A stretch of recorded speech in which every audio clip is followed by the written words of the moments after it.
शिक्षक अभ्यर्थियों पे तानाशाही नहीं चलेगी, नहीं चलेगी। बिहार पुलिस मुर्दाबाद मुर्दाबाद, मुर्दाबाद। शिक्षा मंत्री इस्तीफा दो, इस्तीफा दो, इस्तीफा दो।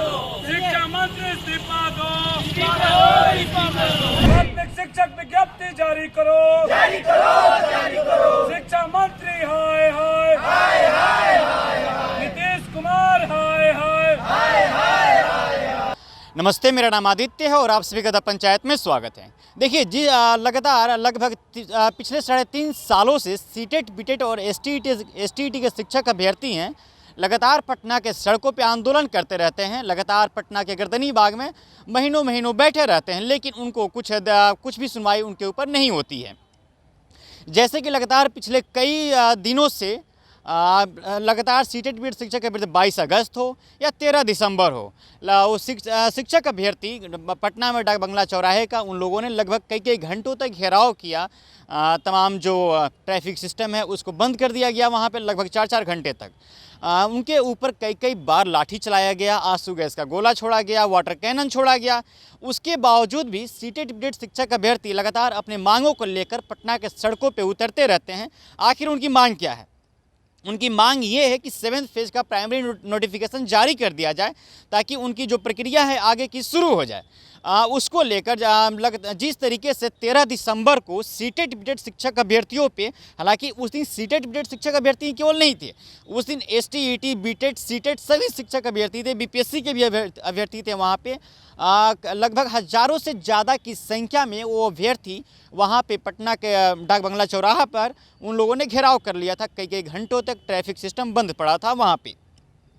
उसके बाद से पुलिस को एसडीएम जो आते हैं अनाउंसमेंट करते हैं कि आप लोग जल्द से जल्द ट्रैफिक व्यवस्था खाली कर दीजिए ताकि जो भी गाड़ियाँ आ रही है जा रही है सही से आए जाए।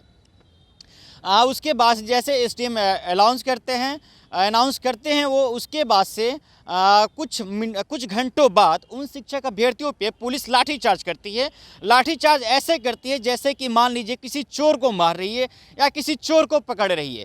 जैसे सीटेट बीटेट शिक्षक अभ्यर्थी अपनी जान बचा कर कैसों भी भाग रहे थे, छुप रहे थे, दुकान में छुप रहे थे। हालांकि उस दुकान में भी पुलिस प्रशासन, जो नीतीश कुमार की पुलिस प्रशासन है, उस दुकान से भी खींच कर उन शिक्षक अभ्यर्थियों पर लाठीचार्ज की थी। उन शिक्षक अभ्यर्थियों को बुरी तरह से मारी थी, पीटी थी, घसीटी थी।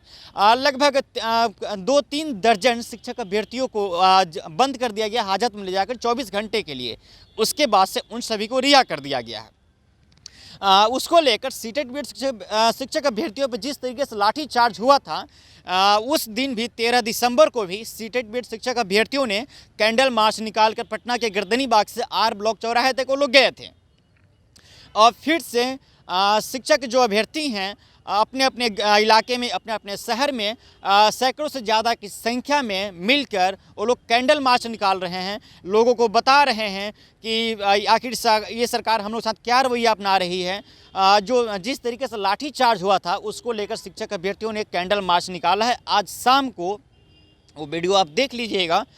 शिक्षक अभ्यर्थियों में एक अलग ही आक्रोश देखी जा रही है। 9 अगस्त को बिहार में एक नई सरकार की गठन होती है। उन सभी शिक्षक अभ्यर्थियों की, बिहार के उन युवाओं की एक उम्मीद होती है कि नई सरकार की गठन हुई है। तेजस्वी यादव एक युवा हैं, तो हम युवाओं का दुख और दर्द समझ सकते हैं। जिस तरीके से लगातार पिछले 3.5 वर्षों से नीतीश कुमार उनके दुख और दर्द को नहीं समझ पा रहे थे, उनके ऊपर लाठीचार्ज करवा रहे थे, बर्बरतापूर्वक उनसे व्यवहार कर रहे थे। हालांकि उसके पहले भी एनडीए की सरकार थी बिहार में, नीतीश कुमार और बीजेपी साथ में थे। वही बीजेपी उन सभी शिक्षक अभ्यर्थियों के ऊपर कई बार निर्दयपूर्वक लाठियां चलवाई और वही बीजेपी आज इन शिक्षक अभ्यर्थियों के साथ में आकर आंदोलन करवा रही है, उनके साथ कदम से कदम मिलाकर चल रही है। थोड़ा भी शर्म नाम का चीज़ बचा ही नहीं है। तो चलिए फिलहाल इस बातचीत में इतना ही। मेरा नाम आदित्य है, आप द पंचायत देख रहे थे। बहुत बहुत शुक्रिया।